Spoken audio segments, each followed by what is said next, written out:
Okay, go ahead. All right. How you doing, guys? 22 National Letter of Intent Signing Day. I'm very excited about this group of guys. I'm very excited about how these guys are recruited by our staff, by our community, by our state, by our fans. It probably is the most important part to our program is making sure we get the right pieces in here to represent the state, the university, and our football team.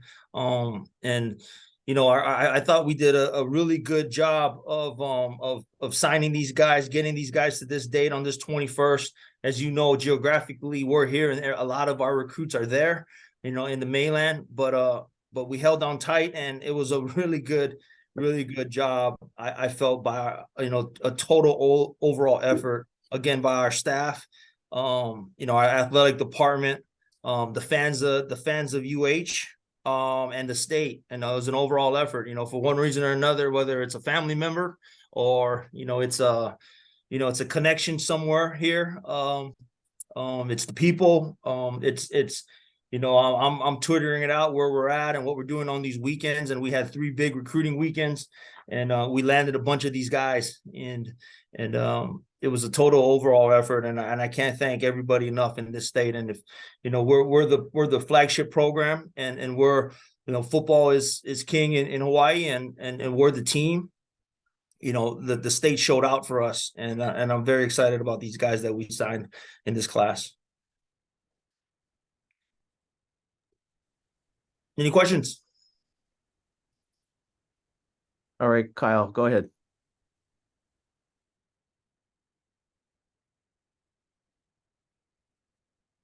Sorry, Coach. I just had to make sure I had my number correct. But kind of talk about this class. You have a good mix of some mainline guys, but you also have 6 or so local boys, either through the portal or out of high school. Talk about that and just the emphasis on getting these local boys to stay home during early day.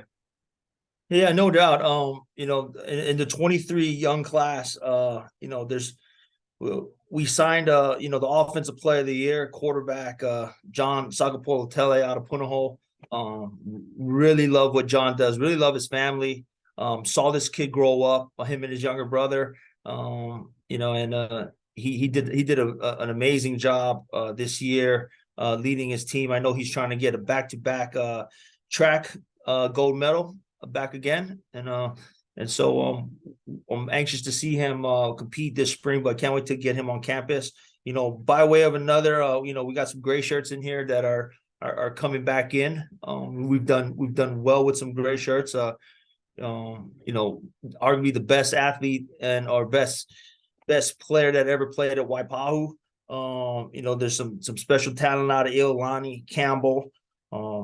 We've done a good job there in trying to keep these boys to stay home. And on the way back through the transfer portal, we got some guys to come back and fill some big time needs for us, especially at D line, with Kawau Pehopa out of Kamehameha, and also coming back home, Patrick Kisatake, by way of Cal Berkeley, entered the transfer portal and fills big needs that we have at D line.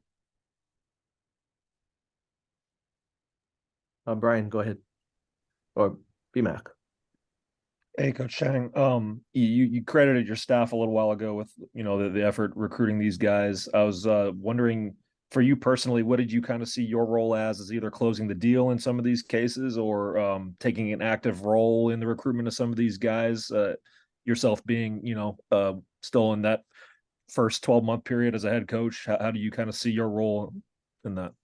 We all kind of play off of each other, and in the recruiting process, it's some of these go really fast, and some of them go all the way down to the wire. And you're recruiting this guy all year, and you play different hats, and definitely learning the head coaching hat is a lot different role and very meaningful. But for myself, it's very just really open and honest and about the process, about who we are as a program, who I am as a coach, my beliefs, and where I believe this program is going, and the pitch of them coming to play for a whole state. And I mean, the common theme for us, and I say it over and over, is that we are the program team for the state of Hawaii, all 8 islands. And so and we're the only ones that can say that in the country.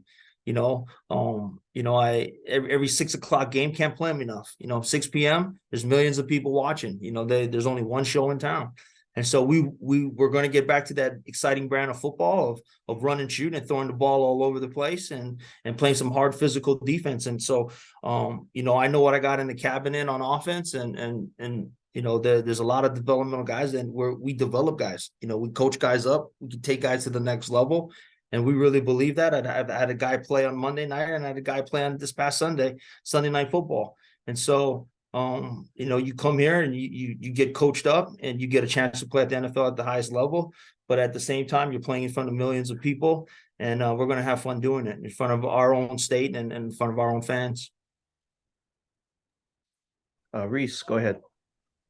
Hey, Coach. You kind of talked about it with like D-line wise, but what were some of the position groups you guys felt you had to fill in this early period? D-line, offensive tackle, and corner were the 3 that I circled right after we started playing football games. I know that some of these guys are leaving. You got to replace a Blessman. You might have to replace a JT. Matteo Soli, Andrew Fauliu, guys that didn't get the chance to play and showcase their talent. And so we were really young. I wanted to get bigger.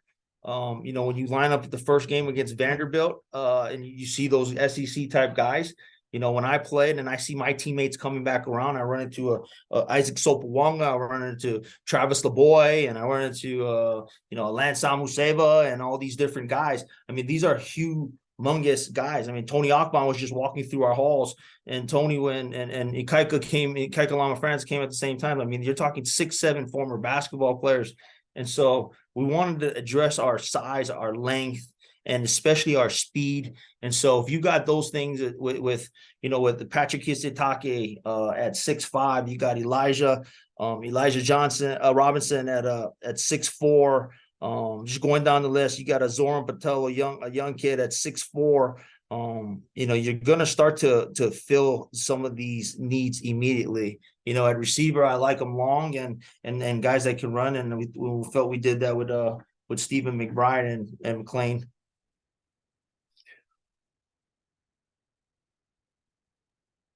Christian, go ahead. Hi, Coach. Seeing as though this is your first full recruiting class, because I know in February it was kind of on short notice. How much do you think this group of guys represents what you guys are about and the way you guys want to recruit players?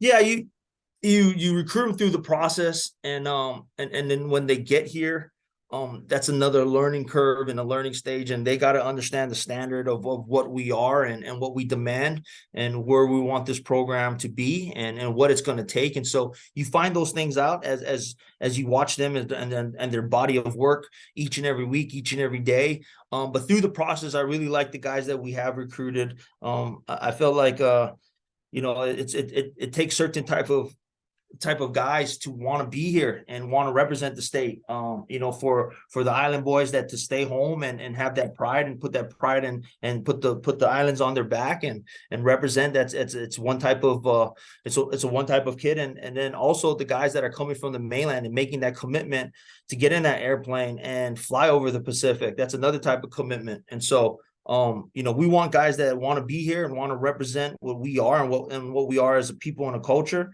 And I'm excited, and I'm really, really excited about this group. A lot of these guys got to experience it, firsthand. And when they get here, they have a perception about what it is. A lot of guys haven't been here or haven't been blessed to come to our state, our beautiful state, and meet our people and our culture. But on the Friday and Thursday when they land in, on the Friday we start to eat breakfast at places like Duke's. You go to Giovanni Pastrami, then you have a lunch. You're at PCC. You're on the North Shore. You're in some of the local establishments like 604, you start to branch out and get into the community, and they start to learn about who we are and again, what makes this place so special is the people, man. And when they get around the people, and the first thing that they say, man, I didn't know that everybody's so nice here. And really all that is to us, and we grew up here, it's just that aloha spirit. It's that love. and these guys feel it, they really do. And you know, they get it where they're from, and they get it around their family members, but when it's a whole state and a whole community this way, it's special. And that's what makes this program special. That's what makes us, our island special, and our people special. Tanner, go ahead. Hey, coach. So we were talking about positions being filled this recruiting season. You think there's still some positions you think need to be addressed as this recruiting season continues on, especially with the first transfer portal window closing sometime next month? That's a great question. You're always going to want better players, right? We talk about length, we talk about speed, and addressing all these things, and really you want more. We still have scholarships left over. I wouldn't say that I wouldn't turn down anything. There's going to still be good players out there for whatever reason, whether they're high school, they're in the transfer portal, they're junior college, they're from Hawaii, they want to come back home, whatever the case, right? But we picked up a good group of D linemen. We picked up 2 really good linebackers. We addressed some need at safety. We put Meki Lanakila Pay on scholarship. Got an All-American safety to come in and play. We got a junior college All-American safety. We also got an All-American high school safety to play for us. Guys coming off of gray shirts. Corners, starting corners in our league. We got a 10-2 track guy that's 210 pounds and 6'2" and don't know what he can do yet, but I just can't wait to coach him, and teach him the game. But there's definitely some really good things going on. Offensive line, you got a Houston transfer. We put Kaena DeCambra out of Waianae. We put him on scholarship. You got a 6'8" tackle from England.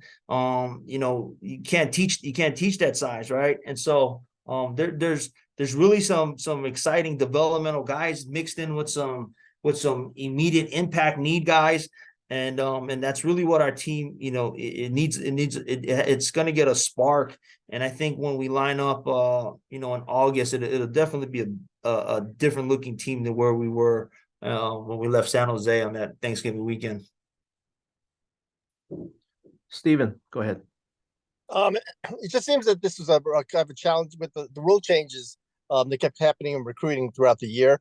Well, how challenging was that to just kind of keep up, and how that affected strategy, and also the way you kind of recruited? Are you recruiting now toward going to more run and shoot permanently, or?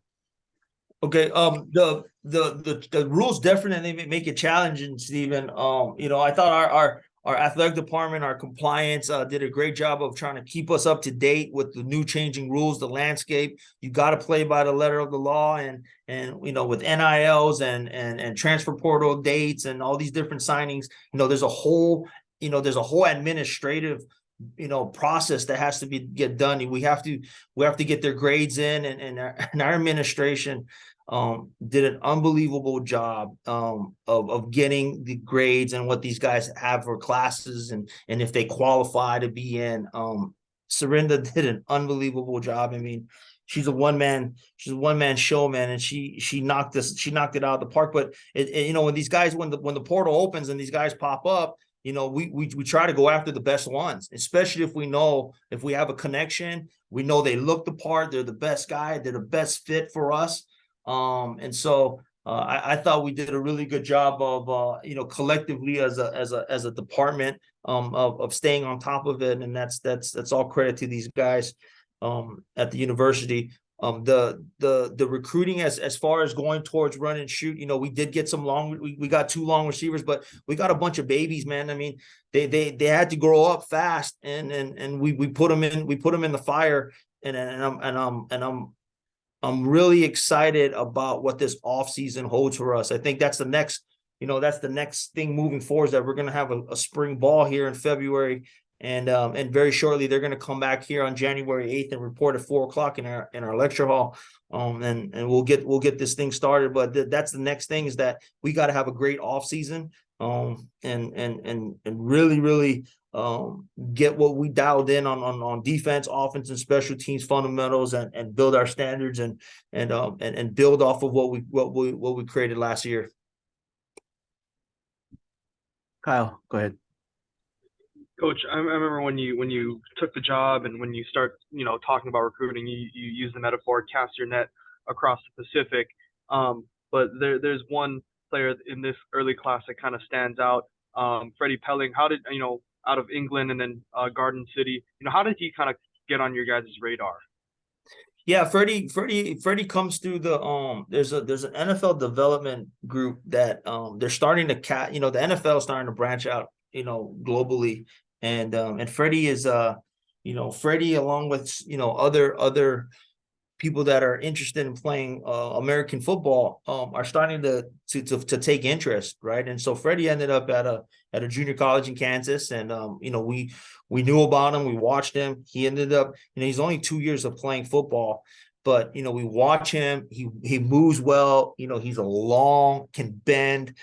His feet are really good. Guys had a hard time getting around him, and so for us, that he's right down our lane, right? I mean, we look at guys and we ask ourselves, are we going to be happy in 2-3 years that this guy is on our roster? And Freddie's one of those guys. I mean, 6'8" and that can move and bend like that. I mean, it's hard to find. And so he's a big boy, and no doubt about it. But very excited about him. And he actually did not come to Hawaii yet.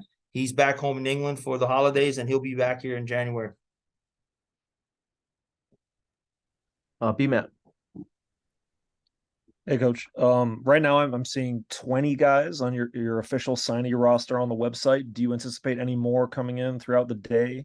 If so, how many more? And second part to that is quarterback a position you guys are still looking at even after bringing in Giancarlo Sagapolotele.